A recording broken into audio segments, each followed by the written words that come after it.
नमस्कार, बहुत स्वागत है आपका डेली 24 भारत में। मैं हूं आपके साथ अनीता शर्मा और शुरुआत करते हैं उत्तर प्रदेश की बड़ी खबरों से। सपा प्रमुख अखिलेश यादव ने संसद में प्रधानमंत्री के मित्र वाले बयान को लेकर प्रतिक्रिया देते हुए कहा कि मेरा माइक बंद हो गया था। हमने कहा है कि हमें ऐसा मित्र नहीं चाहिए। मदद की बात है तो नरेंद्र मोदी से पूछिए, वही बताएंगे क्या मदद की है। हमारी जानकारी में तो कोई मदद नहीं है। उन्होंने आगे कहा कि सभी को चौकन्ना रहने की जरूरत है, क्योंकि हार के डर से कुछ भी किया जा सकता है। साथ ही उन्होंने महिला आरक्षण के मुद्दे पर भी सवाल उठाते हुए आरोप लगाया कि इस मामले में षड्यंत्र किया जा रहा है। अखिलेश यादव ने ये बयान संसद में हाल ही में उठे मित्र वाले विवाद के बाद आया है, जिसे लेकर अब सियासी बयानबाजियां तेज हो गई हैं। ये बहुत महत्वपूर्ण सवाल है, उन्होंने पूछा, लेकिन हमारा माइक बंद हो गया था और हमने कहा हमें मित्र ऐसे नहीं चाहिए। और जो मदद की बात है वो अगर प्रधानमंत्री से पूछोगे मैंने क्या मदद की, वही बता सकते हैं। हमारी तो जानकारी में नहीं है कोई।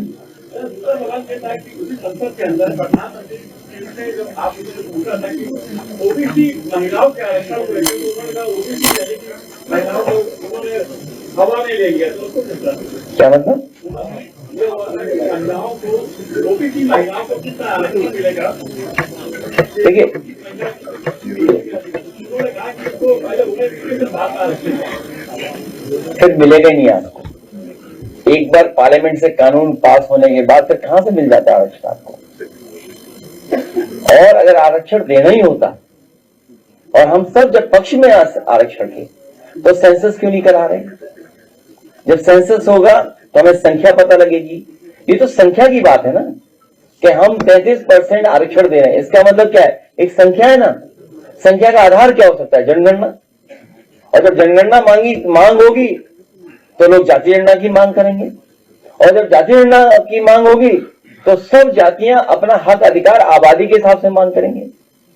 तो ये हक अधिकार नहीं देना चाहते, आरक्षण नहीं देना चाहते, इसीलिए डिलिमिटेशन चुपचाप कराना चाहते थे महिला आरक्षण के बहाने। ये बात तो सब पूरा देश। वहीं लखनऊ में भारतीय जनता पार्टी के प्रदेश अध्यक्ष पंकज चौधरी ने महिला आरक्षण को लेकर बड़ा बयान दिया। उन्होंने कहा कि महिलाओं में काफी आक्रोश है और बीजेपी का मुख्य उद्देश्य नारी सम्मान सुनिश्चित करना है। उन्होंने स्पष्ट किया कि बीजेपी महिला आरक्षण देना चाहती है और इस आरक्षण से किसी भी वर्ग को नुकसान नहीं होने वाला है। पंकज चौधरी ने आरोप लगाया कि समाजवादी पार्टी और भारतीय राष्ट्रीय कांग्रेस ने संसद में महिला आरक्षण का विरोध किया। वहीं मुस्लिम महिलाओं के लिए अलग आरक्षण की मांग पर उन्होंने कहा कि धर्म के आधार पर आरक्षण नहीं दिया जा सकता। उन्होंने ये भी कहा कि 20% के चक्कर में 80% लोगों की अनदेखी नहीं की जानी चाहिए। वहीं लखनऊ से दुखद खबर सामने आई है। भारतीय राष्ट्रीय कांग्रेस के प्रदेश अध्यक्ष अरुण सिंह का निधन हो गया है। उनके निधन से राजनीतिक और सामाजिक क्षेत्र में शोक की लहर फैल गई है। पार्टी कार्यकर्ताओं और नेताओं ने उनके योगदान को याद करते हुए श्रद्धांजलि अर्पित की और इस मौके पर राहुल गांधी ने भी गहरा दुख व्यक्त करते हुए शोक संवेदना प्रकट की है। उन्होंने कहा कि अरुण सिंह का राजनीतिक जीवन संगठन के लिए समर्पित रहा। उनके निधन को पार्टी के लिए बड़ी क्षति बताया जा रहा है। वहीं यूपी के मथुरा जनपद में प्रशासनिक व्यवस्था को सुदृढ़ करने के उद्देश्य से एसडीएम स्तर पर बड़ा फेरबदल किया गया है। जारी आदेश के अनुसार सुशील कुमार सिंह को गोवर्धन का एसडीएम नियुक्त किया गया है, जबकि उषा सिंह को महावन का एसडीएम बनाया गया है। इसके साथ ही आदेश कुमार को सदर एसडीएम की जिम्मेदारी सौंपी गई है। प्रशासनिक फेरबदल को लेकर जिले में नई तैनाती के बाद से कार्य व्यवस्था में तेजी आने की उम्मीद जताई जा रही है। वहीं लखनऊ से खबर है, जहां पर भीषण गर्मी के बीच एलडीए का बड़ा फैसला निकलकर सामने आई है। लोहिया पार्क स्पोर्ट्स जोन सुबह 7 बजे से खुलेगा और पहले 10 बजे खुलने का समय था, जिसके बाद से गर्मी को देखते हुए ये समय में फेरबदल किया गया है। वहीं अभिभावकों ने इससे आपत्ति जताई है। बढ़ती लू और तपिश को देखते हुए ये निर्णय लिया गया है। बच्चे और ठंड मौसम में कर सकेंगे खेल और इसके साथ ही गतिविधियां। साथ ही अब ये समय को लेकर बड़ा फेरबदल किया गया है। तेज धूप में खेलने से बच्चों को हो रहा था नुकसान। डिहाइड्रेशन और हीट वेव का लगातार खतरा बढ़ रहा था और लोगों की शिकायतों के बाद से एलडीए ने बड़ा फैसला लिया है। बड़ी जानकारी निकलकर सामने आ रही है कि तेज धूप और साथ ही बच्चों से खेलने में बच्चों को काफी नुकसान हो सकता था, जिसके बाद से एलडीए ने बड़ा फैसला लिया है, जिसके बाद से गर्मी को देखते हुए समय का फेरबदल किया गया है। 7 बजे से अब जो है ये स्टेडियम खुलेगा। उसके बाद से भीषण गर्मी के बीच एलडीए का बड़ा फैसला निकलकर सामने आया है। बड़ी जानकारी, लोहिया पार्क स्पोर्ट्स जोन जो है सुबह 7 बजे से खुलेगा। हालांकि जो पहले समय था वो 10 बजे खुलने का समय था, जिसके बाद से अब गर्मी को देखते हुए समय में परिवर्तन किया गया है और अब सुबह 7 बजे इसको खोला जाएगा।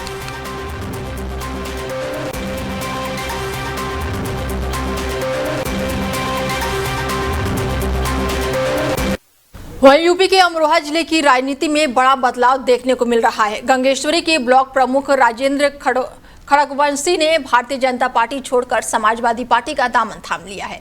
बताया जा रहा है कि राजेंद्र खड़गवंशी ने सैकड़ों समर्थकों के साथ लखनऊ पहुंचकर अखिलेश यादव से मुलाकात की और औपचारिक रूप से सपा के सदस्यता ग्रहण की है और इस राजनीतिक बदलाव को जिले की स्थायी राजनीति में बेहद ही महत्वपूर्ण माना जा रहा है। वहीं यूपी के अलीगढ़ से बेहद ही दुखद समाचार निकलकर सामने आया। शहर के प्रथम नागरिक एवं भारतीय जनता पार्टी के मेयर प्रशांत सिंघल के पिता रमेश चंद्र सिंघल की लंबी बीमारी के बाद से निधन हो गया है। उनके निधन की खबर मिलते ही शहर भर में शोक की लहर दौड़ गई है। रमेश चंद्र सिंघल ने न केवल एक सफल व्यवसायी थे, बल्कि एक समर्पित सामाजिक कार्यकर्ता के रूप में भी उनकी पहचान थी।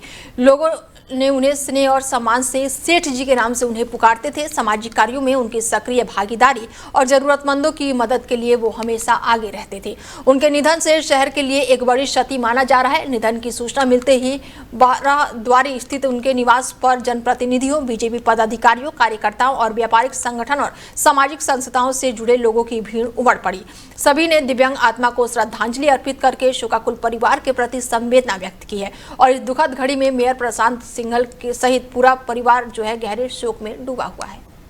वहीं मिराजपुर नगर के city club civil line Mirajpur सभागार में राज्यपाल द्वारा नामित सभासदों का शपथ ग्रहण समारोह आयोजित किया गया और इस दौरान श्याम सिंह, रोहन मिश्रा, वीरेंद्र मौर्य, गीता यादव और साथ ही ज्ञानचंद्र कन्नौजिया को नगर मजिस्ट्रेट मिराजपुर द्वारा पद और गोपनीयता की शपथ दिलाई गई। शपथ ग्रहण समारोह में भारतीय जनता पार्टी के जिला अध्यक्ष लाल बहादुर सरोज सिंह सहित कई पदाधिकारी और कार्यकर्ता मौजूद रहे। इसके अलावा अपने दल के पदाधिकारी और कार्यकर्ताओं ने भी कार्यक्रम में भाग लिया। समारोह के दौरान उपस्थित पदाधिकारियों और कार्यकर्ताओं ने नामित सभासदों को शुभकामनाएं देते हुए नगर विकास के कार्यों में कंधे से कंधा मिलाकर सहयोग करने का भरोसा दिलाया और शहर के विकास को प्राथमिकता देने पर जोर दिया गया। बहराइच के गेंदघर स्थित पीएम श्री राजकीय बालिका इंटर कॉलेज बहराइच के छात्रों ने स्कूल चलो अभियान के तहत मंगलवार को जनसंपर्क रैली निकालकर लोगों को शिक्षा के प्रति जागरूक किया। रैली का उद्देश्य जो था वो कक्षा 9 में अधिक से अधिक छात्रों का नामांकन सुनिश्चित करना और बच्चों को शिक्षा की मुख्यधारा से जोड़ना रहा है। रैली के दौरान छात्रों ने पढ़ी लिखी नारी घर घर की उजियारी, हर बच्चों को पढ़ाएंगे, शिक्षा अधिकार हमारा है और बेटी बचाओ बेटी पढ़ाओ जैसे जागरूकता संदेशों के साथ लोगों को प्रेरित किया। और ये रैली विद्यालय से शुरू होकर गुलाम अलीपुर सहित कई वार्ड और प्रमुख मार्गों से गुजरते हुए पुनः विद्यालय परिसर में संपन्न हुई। रास्ते में जगह जगह अभिभावकों और स्थानीय लोगों ने रैली का स्वागत करके छात्रों का उत्साहवर्धन किया। विद्यालय के प्रधानाचार्य मधु यादव ने बताया कि अभियान का उद्देश्य प्रत्येक बच्चे को शिक्षा से जोड़ना और अधिक से अधिक नामांकन सुनिश्चित करना है। वहीं प्रवक्ता प्रतिमा कुमारी ने बताया कि शिक्षा का अधिकार अधिनियम के तहत कोई भी बच्चा शिक्षा से वंचित ना रहे और इसके लिए विद्यालय द्वारा विशेष प्रयास किए जा रहे हैं और स्कूल से बाहर बच्चों का चिन्हीकरण करके उनका नामांकन कराया जा रहा है। और इस दौरान शासन द्वारा मिलने वाले सुविधा, यूनिफॉर्म, बैग, मध्यवाहन और साथ ही भोजन, निःशुल्क पुस्तकें, expose visit, beauty and wellness course और साथ ही 5 किलोमीटर से अधिक दूरी से आने वाले छात्रों को प्रतिवर्ष 6,000 रुपये के धनराशि और साथ ही सैनिटरी पैड हेतु 300 रुपये की जानकारी भी दी गई है। कार्यक्रम में राबिया अंसारी, कीर्ति गोस्वामी, ममता यादव सहित शिक्षकगण और साथ ही अभिभावक उपस्थित रहे। वहीं यूपी के कन्नौज जिले के जलालाबाद स्थित खंड विकास कार्यालय के बाहर भीषण गर्मी के बीच राहगीरों को पीने के पानी के लिए परेशान होना पड़ रहा है। साल 2021 और 22 में क्षेत्र पंचायत निधि से करीब 5.9 लाख रुपए की लागत से लगाए गए वाटर फ्रिज वर्तमान में बंद पड़ा है और शोपीस बनकर वो रह गया है और इससे कार्यालय आने वाले ग्रामीणों और राहगीरों को भारी असुविधा का सामना करना पड़ रहा है। बताया जा रहा है कि CSC रोड जलालाबाद स्थित खंड विकास कार्यालय परिषद के बाहर लगाया गया ये फ्रीजर लंबे समय से खराब पड़ा है, लेकिन संबंधित अधिकारियों द्वारा इसकी मरम्मत या फिर संचालन की दिशा में कोई भी ध्यान नहीं दिया जा रहा है। स्थानीय लोगों का कहना है कि भीषण गर्मी के दौरान पीने के पानी की व्यवस्था न होने प्रशासनिक उदासीनता को दर्शाता है। लोगों ने जल्द से जल्द फ्रीजर चालू कराने की मांग की है। वहीं पीलीभीत जिले के पूरनपुर कोतवाली क्षेत्र के गांव में विवाह के कुछ समय बाद ही एक महिला की संदिग्ध परिस्थितियों में मौत का मामला सामने आया है। मृतका शिवानी की मौत के बाद से परिजनों ने उसके पति पर हत्या का आरोप लगाया है। घटना की सूचना मिलते ही पुलिस मौके पर पहुंची और शव को कब्जे में लेकर पोस्टमार्टम के लिए भेज दिया है। परिजनों का आरोप है कि शिवानी ने प्रेम विवाह किया था, लेकिन शादी के बाद से ही पति द्वारा उसके साथ आए दिन मारपीट और मानसिक उत्पीड़न किया जा रहा था और इस संबंध में पहले भी परिवार को जानकारी दी गई थी और मामला पुलिस तक पहुंचा था। हालांकि उस समय समझौता करा दिया गया था। परिजनों का कहना है कि लगातार प्रताड़ना के चलते अंततः आरोपी पति ने ही शिवानी की हत्या कर दी और मृतका के भाई की तहरीर के आधार पर पुलिस ने मामले की जांच शुरू कर दी है और आरोपी पति गुड्डू और साथ ही उसका भाई यानी कि देवर को पूछताछ के लिए भी हिरासत में ले लिया गया है।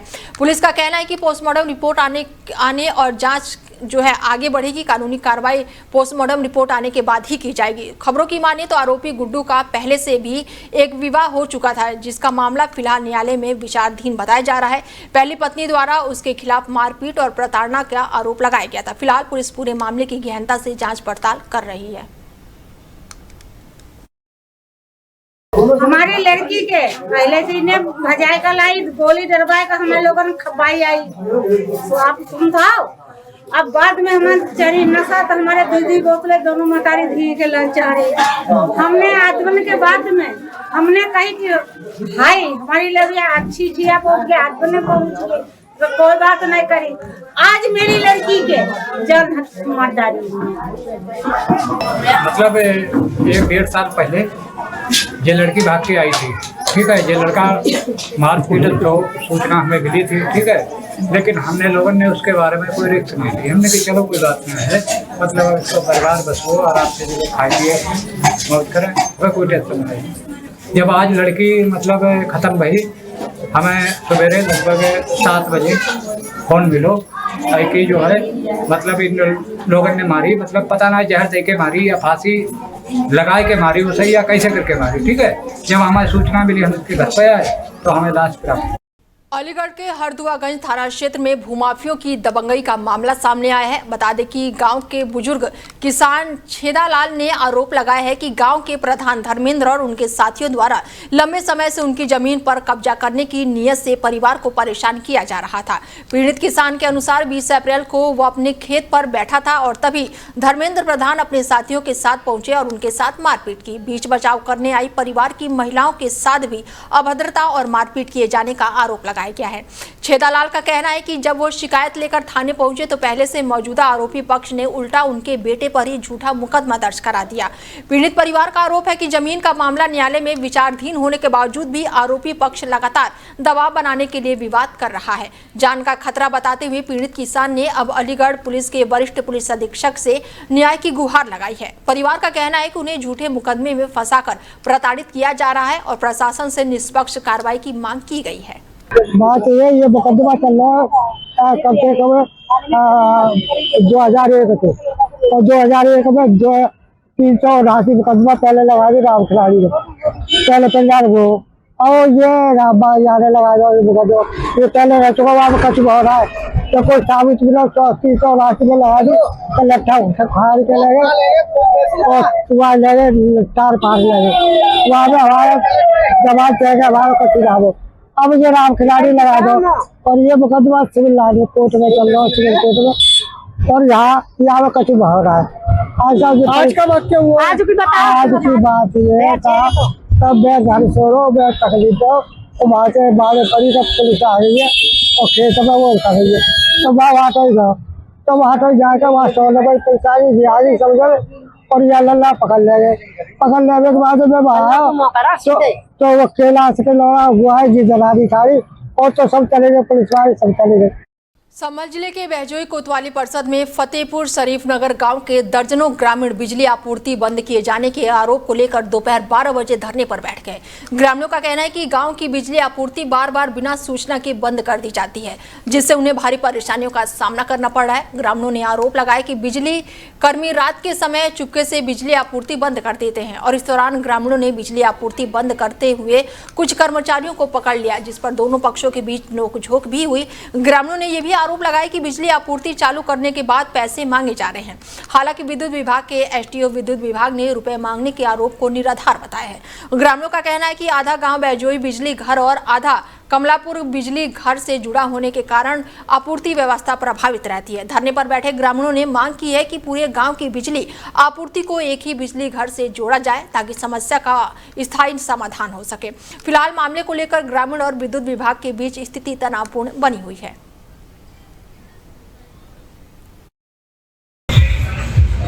मेरे गांव में पुलिस और जेई लाइनमैन 11 बजे रोज 4 दिन से लाइन काट रही थी, फिर पूरी गांव की। फिर आज हमने पकड़ ली मौके पर। अच्छा, बोले 30,000 रुपये दोगे तो गांव की लाइट जुड़ेगी।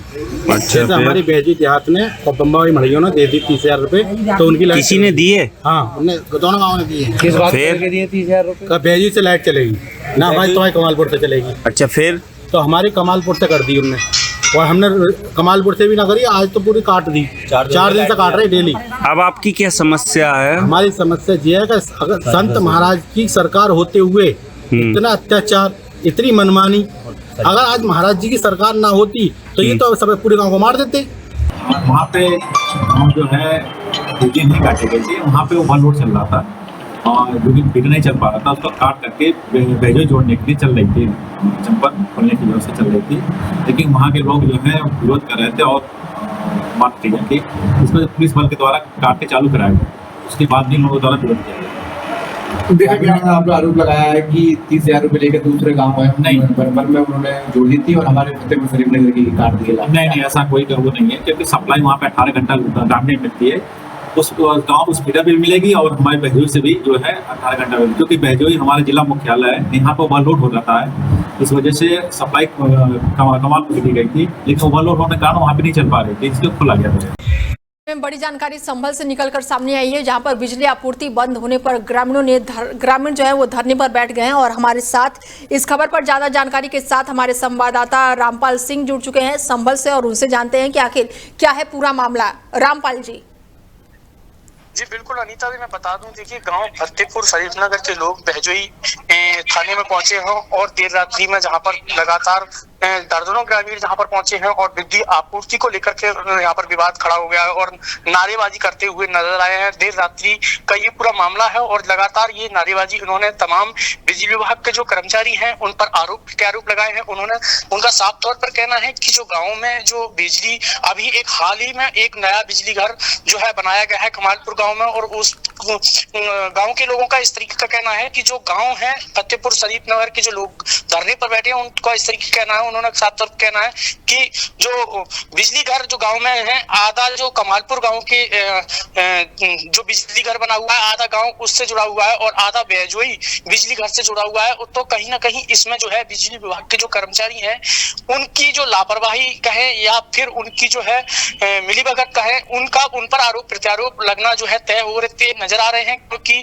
उनका साफ तौर पर कहना है ग्रामीणों का कि अगर जो गाँव में विद्युत आपूर्ति के लिए या तो बिजली घर बहजोई से जोड़ा जाए जो है गांव को पूरे को, या फिर कमालपुर बिजली घर से जोड़ा है। तो इस तरीके से गांव के जो लोगों ने आरोप प्रत्यारोप जो है बिजली विभाग पर लगाया। उन्होंने पैसे लेने का भी आरोप जो बिजली विभाग के जो है कर्मचारियों पर लगाए हैं। उन्होंने साफ तौर कहा है कि जो बिजली विभाग के कर्मचारी हैं उन्होंने पैसे लेकर के जो सिटी में जो बिजली घर बना हुआ है उसको जोड़ा है, उनकी जो आधे गाँव को जोड़ दिया हो, और अगर उन्होंने पैसे नहीं दिए तो उनका जो है गाँव में जो है कमालपुर में जोड़ दिया है, बिजली घर पर जोड़ दिया है। बिजली विभाग की तरफ से रामपाल जी क्या कोई बयान निकलकर सामने आए हैं अभी तक धरने प्रदर्शन के बाद?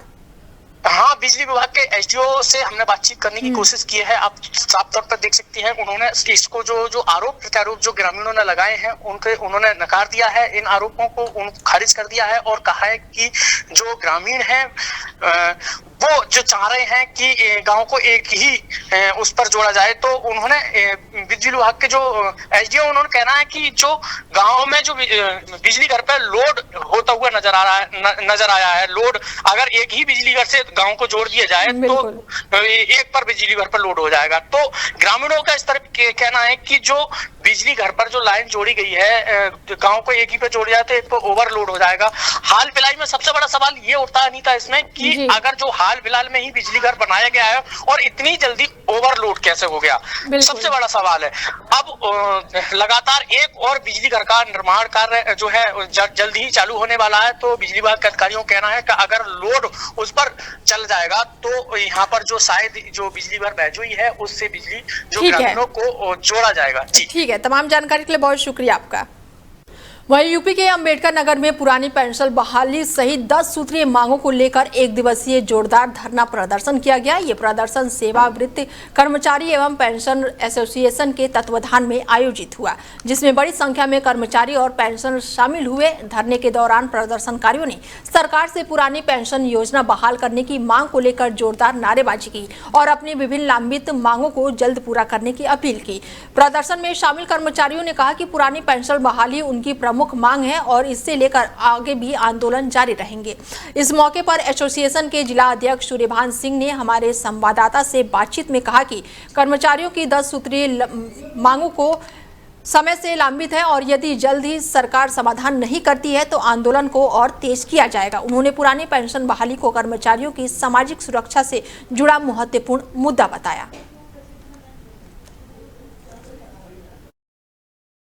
नमस्कार, आप देख रहे हो डेली 24 भारत। मैं हूं अमित और आज अम्बेडकर प्रतिमा के समीप पुरानी पेंशन बहाली को लेकर धरना प्रदर्शन। हम जानेंगे क्या है पूरा मामला। जी क्या है पूरा? ये केंद्रीय वेतन आयोग में 8वां वेतन लागू किया गया, 8वां वेतन आयोग, उसमें पेंशनरों को अलग कर दिया गया। और ये लड़ाई हम लोगों ने 3-4 पहले मार्च में ही जब इनका वेतन विधेयक 2025 में गठन किया, तब 1 साल पहले से हम लोगों की लड़ाई ये चल रही है। सरकार आश्वासन देती रही कि हम नहीं अलग करेंगे। अब जब मामला आ गया तो 8वें वेतनमान से पेंशनों को अलग करके विभेद पैदा कर रही, कर्मचारियों को आपस में लड़ाने का काम कर रही है। 10 सूत्रीय मांग पत्र में हमारा जो मांग पत्र आज, और ये धरना हमारा पूरे उत्तर प्रदेश के हर जनपद में आज हो रहा है। और ये केंद्रीय वहाँ से राष्ट्रीय स्तर का धरना चलेगा और इसमें प्रदेश के सभी पेंशनर, कार्यरत कर्मचारी और सब लोग धरना प्रदर्शन, पेंशनरों का विशेष रूप से प्रशिक्षक पेंशनर और अन्य संगठन पेंशनरों के, सभी संगठन पेंशनरों के ये आज ये धरना दे रहे हैं। सरकार से क्या मांग रहे हैं? सरकार से 8 सूत्री मांग है। मांग पत्र हम आपको प्रस्तुत पढ़ दे रहे हैं। एक पहला मांग पत्र है कि हमको वेतन आयोग से जो अलग किया गया है और कर्मचारियों में भेद पैदा किया गया है, ये समाप्त किया जाए। और दूसरा ये है कि हमारा जो है कर्मचारियों के लिए, चूंकि पुरानी पेंशन इन्होंने खत्म कर दिया है पेंशन शिक्षकों के लिए, तो जब हाई कोर्ट ने किया था 2008 में कि CPI बनाई जाए, तो CPI आज तक गवर्नमेंट नहीं बना पाई। हमारे एक प्रकार के हर कर्मचारी, हर संगठन का CPI बनना चाहिए, इन्होंने बनाया नहीं।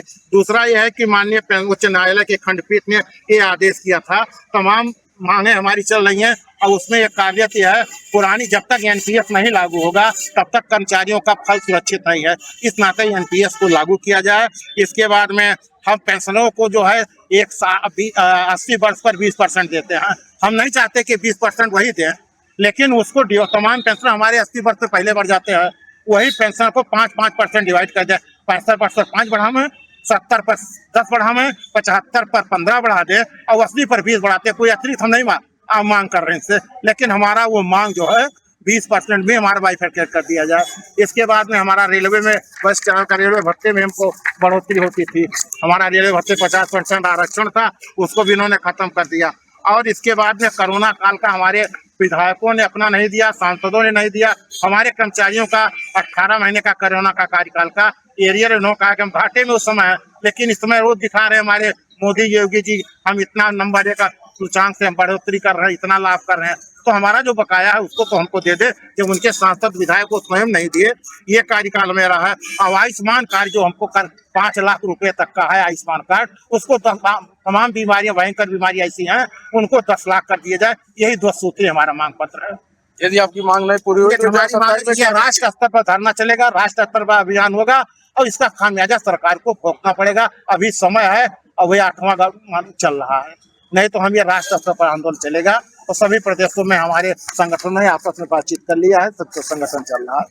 फिलहाल बुलेटिन में मेरे साथ इतना ही। दीजिए इजाजत, नमस्कार।